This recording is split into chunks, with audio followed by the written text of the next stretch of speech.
एक बात समझ नहीं आती कि जब डिग्री यूनिवर्सिटी जारी करती है, स्टंप भी खुद लगाती है और फिर साइन भी करती है, तो फिर दोबारा और बार बार अटेस्टेशन की भी क्यों मांगनी पड़ती है। एटलीस्ट स्टूडेंट ने ऐसा कौन सा जुर्म किया कि एक कागज पर 4 मुख्तलिफ इदारों के चक्कर लगाए जाए। ये निजाम वाकई मजाक बन चुका है। ये है असल जलील करने वाला प्रोसीजर। यानी यूनिवर्सिटी की डिग्री मिलने के बाद कहानी खत्म नहीं होती बल्कि असल शुरू होती है। डिग्री मिल गई, खुश ना हो, पहले यूनिवर्सिटी से ट्रांसक्रिप्ट, प्रोविजनल डिग्री सब के सब वेरीफाई करवाएं। और बाज यूनिवर्सिटीज खुद भी दोबारा फीस लेती हैं। फिर आपको बताया जाता है कि अब HEC जाओ, असल तस्दीक वो करेगा। और उसके बाद HEC यानी अटेस्टेशन का सबसे बड़ा इम्तिहान। यानी HEC की वेबसाइट पर पूरा अकाउंट बनाओ, डिग्री अपलोड करो, ट्रांसक्रिप्ट अपलोड करो और ID अपलोड करो। सिस्टम बार बार एरर देता है, फाइल्स एक्सेप्ट नहीं होती, फिर अपॉइंटमेंट लेनी पड़ती है जो कई बार हफ्तों तक नहीं मिलती। फिर HEC दफ्तर में लाइन में लगकर घंटों इंतजार करें जैसे कोई खैरात लेने आया हो। असल डॉक्यूमेंट से चेक होते हैं और फिर एक छोटी सी स्टंप और स्टिकर लगाकर कह दिया जाता है कि मुबारक हो, अब आपकी डिग्री असल है। तो यहाँ पे सवाल यह है कि क्या यूनिवर्सिटी की जारी करदा डिग्री असली नहीं थी। उसके बाद वजारत खारजा एक और दरवाजा।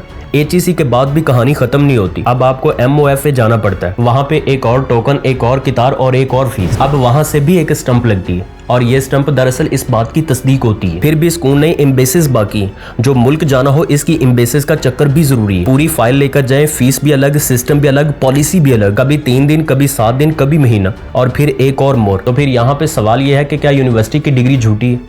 क्या HEC को यूनिवर्सिटी पे एतबार नहीं? क्या वजारत खारजा को HEC पर एतमाद नहीं? क्या एम्बेसी को भी MOFA पर एतमाद नहीं? तो फिर किसको एतबार है? आखिर एक डिग्री के लिए 4 इदारे क्यों जरूरी है? डेफिनेटली एक सेंट्रलाइज्ड वेरिफिकेशन सिस्टम होना चाहिए जहां पे यूनिवर्सिटी की जारी करदा डिग्री ऑटोमेटिकली वेरीफाइड तस्वुर हो और स्टूडेंट को धक्के न खाने पड़े।